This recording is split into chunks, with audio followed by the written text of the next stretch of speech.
विनय सौरभ जी का कविता संग्रह बख्तियारपुर, इससे मैं कविता सुना रहा हूं। पहली कविता है कि एक कवि का अंतर्द्वंद। वो बहुत उदास सी शाम थी जब मैं उस स्त्री से मिला। मैंने कहा, मैं तुमसे प्रेम करता हूं। फिर सोचा, ये कहना कितना नाकाफी है। वो स्त्री एक वृक्ष में बदल गई, फिर पहाड़ में, फिर नदी में। धरती तो वो पहले से थी ही। मैं उस स्त्री का बदलना देखता रहा। एक साथ इतनी चीजों से प्रेम कर पाना कितना कठिन है। फिर से सुनिए। वो बहुत उदास सी शाम थी जब मैं उस स्त्री से मिला। मैंने कहा, मैं तुमसे प्रेम करता हूं। फिर सोचा, ये कहना कितना नाकाफी है। वो स्त्री एक वृक्ष में बदल गई, फिर पहाड़ में, फिर नदी में। धरती तो वो पहले से थी ही।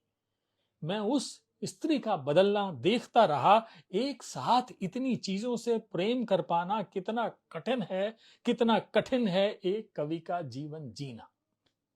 वो प्रेम करना चाहता है एक साथ कई चीजों से, और चीजें हैं कि बदल जाती हैं प्रत्येक क्षण में। आहा, क्या कविता है कि वो प्रेम करना चाहता है एक साथ कई चीजों से, और चीजें हैं कि बदल जाती हैं प्रत्येक क्षण में। ये कितना बड़ा अंतर्द्वंद है एक कवि का। विनय सौरभ जी की कविताएं हैं। और सुनिए दूसरी कविता, ये मां पर है। और ये कविता है, स्वीकार नहीं करेगी मां। स्वीकार नहीं करेगी मां कभी कि मंदिर की सीढ़ियां चढ़ते हुए भी उसने ईश्वर से ज्यादा मेरे बारे में सोचा। क्या बात कही है। स्वीकार नहीं करेगी मां कभी कि मंदिर की सीढ़ियां चढ़ते हुए भी उसने ईश्वर से ज्यादा मेरे बारे में सोचा। नहीं स्वीकार करेगी कभी कि मेरे शहर से लौटने तक प्रार्थना में क्यों जुटी रहती थी वह। हर आहट में मेरे मौजूद होने का एहसास क्यों बना रहता था उसके मन में। मां कभी नहीं मानेगी कि उसने मुझे सागर सा स्नेह दिया और आंखों की कोरों में काजल डालकर दुनिया के सारे अपशकुनों से मुक्त रखने की कोशिश में जुटी रही। एक तावीज में बंद रखा सारी बाधाओं को मेरे लिए। वो हंस देगी और नाम में सिर हिलाएगी जब मैं कहूंगा कि मेरी सारी कविताएं तुमसे ही जन्म लेती हैं। मां धरती की ओर इशारा करेगी ऐसे में और अपने अनपढ़ होने का पूरा प्रमाण देगी। क्या बात है विनय सौरभ जी। अगली कविता मैं आपको सुना रहा हूं जिसका शीर्षक है गंध। विनय सौरभ जी की मैं कविताएं आपको सुना रहा हूं, बहुत खूबसूरत लिखते हैं। इसका शीर्षक है गंध। कि पुरानी किताबों की गंध की तरह बसी है तुम्हारी याद। आह, ये उन्होंने संदीप नायक के लिए लिखी है। मुझे नहीं मालूम संदीप नायक कौन है, उनके मित्र हैं या कौन है। कि पुरानी किताबों की गंध की तरह बसी है तुम्हारी याद। किताबें जो हमने पैदल चलकर पैसे बचाते हुए खरीदी। किताबें जो हमें प्रिय थीं और जो हमें उपहार में मिलीं, और कुछ फुटपाथ पर विस्मित कर देने वाली तारीखों और हस्ताक्षरों से भरी हुई। धूसर हो गई शीशम की अलमारी में, बरसों से जतन से रखी गई, जिन्हें झाड़ पोंछ कर आता रहा हूं जीवन के लंबे और अपरिचित रास्तों पर। स्मृतियों को बचाता हुआ समय की धूल से किताबों पर अपने नाम, शहर और तारीख लिखने की याद बाकी है। गो कि हमें अभी और शहर बदलने थे, अब भी शामिल हो तुम एक ऐसी ही याद में। क्या बात है, क्या बात है। आहा, बहुत खूबसूरत विनय सौरभ जी, क्या कविताएं हैं आपकी। एक पूरा दिन तुम्हारे साथ खर्च करना चाहता हूं, तुम्हारे साथ, आपके साथ। एक पूरा दिन तुम्हारे साथ खर्च करना चाहता हूं। वो कौन सा महीना होगा, कौन सा दिन। क्या धूप बहुत तेज होगी उस रोज, या बादल काले हो रहे होंगे बारिश का संकेत देते हुए। क्या हवा अपनी पूरी ठंडक के साथ तुम्हारे कमरे में फैली होगी बेतरतीब कागजों और किताबों के बीच। क्या तुम्हारा कमरा वैसा ही है जैसा 15 साल पहले था। तुम्हारी आदतें कितनी बदली हैं। तुमने ठीक से रसोई बनाना सीख लिया है। कपड़े अब भी तह करके करीने से रखती हो वार्डरोब में।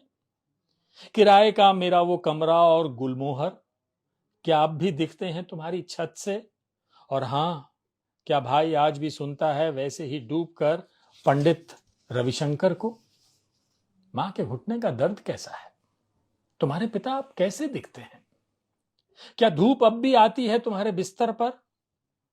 एक पूरा दिन तुम्हारे साथ खर्च करना चाहता हूं। वो कौन सा महीना होगा, जाने कौन सा दिन। क्या बात है। सुनिए, बिना शीर्षक एक ये कविता है। ओह, तुम्हारे बारे में सोचते हुए, तुम्हारे बारे में सोचते हुए एक दिन पाया कि ऐसा करते हुए कई साल बीत गए हैं। तुम्हारे बारे में सोचते हुए एक दिन पाया कि ऐसा करते हुए कई साल बीत गए हैं। याद करना कुछ खास करने जैसा नहीं रह गया था। यह कोई सहायक क्रिया भी नहीं थी। तुम्हें बताना चाहता हूं कि वो शहर पूरी तरह बदल गया था जो हमारी सांसों में बसता था। सारी चीजें हमेशा की तरह बदल रही थी। हमारे साथ बैठने की वो जगह भी जो हम स्मृतियों में छोड़ आए। मैंने दरबान से पूछा कि यहां एक गुलमोहर भी हुआ करता था। जवाब में उसने कहा कि आपको मिलना किससे है। साइकिलें नहीं थी। वे मुझे बेहद शिद्दत से याद आई, जो हॉस्टल की बाहरी दीवारों पर टिकी रहती थी। बहुत तेज भागता प्रेम था वहां, और थोड़ा आक्रामक दिखता सा असहजता जैसे बीते दिनों का किस्सा थी। क्या इत्मीनान से भरे थे हमारे दिन। क्या हमारी यादों में उन दिनों की आशंकाएं दर्ज हैं, और क्या दुख की इबारतों के किस्से भी मिलेंगे वहां। कहां जाएं कि शक्लें अब बदल चुकी हैं, और अच्छा हुआ कि हम अपनी पुरानी डायरियां भी कहीं रखकर भूल गए हैं। हाय हाय हाय, क्या बात है। मेरा मन कर रहा है मैं सारी कविताएं पढ़ता जाऊं, पढ़ता जाऊं, पढ़ता जाऊं, पढ़ता जाऊं, पढ़ता जाऊं। एक कविता और सुन लीजिए। एक रोज उसके चेहरे पर सूरज सुनहला था। उसको देखकर एक पुरानी फिल्म की याद आती थी, और उनके पोस्टर जिसमें अमोल पालेकर और विद्या सिन्हा की तस्वीर नुमाया थी। सुबह सोकर उठने के बाद मैं उसको फोन करता था। बदले में वो मुझे अपनी पुरानी यात्राओं की तस्वीरें भेजती थी। हम पीछे छूट गए अपने अपने घरों की बातें करते थे। उसने एक दिन अपनी माँ की वो साड़ी दिखाई जिसको 30 साल बाद उसने एक सलवार सूट में बदल दिया था। वो गाती बहुत अच्छा थी। जब हम मिले थे तो उसका गला फंसा हुआ था, लेकिन मेरे कहने पर एक पुरानी धुन सुनाई और कहा कि क्या संयोग है कि यह गाना मेरी माँ को भी बहुत पसंद था। आह, मैं चलता हूं या अब मुझे चलना चाहिए कहता हुआ आता हूं घर के दरवाजे पर। फिर कब आ पाऊंगा, या फिर मुझे जल्दी आ जाना चाहिए, मेरा झोला ठीक करते हुए मां कहती थी जब वो थी, और दरवाजे से आंख भर मेरा जाना देखती थी। इस तरह से अपनी नौकरी पर जाने को निकलता हूं घर से, और थोड़ा घर पर ही छूट जाता हूं। रुलाई बाहर आने से रोकता हूं। बड़े भाई को कहता हूं फला काम देख लीजिएगा, मौसी के यहां चले जाइएगा, सुना है बीमार है। अब वही तो एक बहन बची है मां की। याद है गुड़ के अरसे कितना भेजा करती थी हमारे लिए। चाहता हूं बस छूट ही जाए, कोई छूटी चीज याद आ जाए और भागूं घर के अंदर।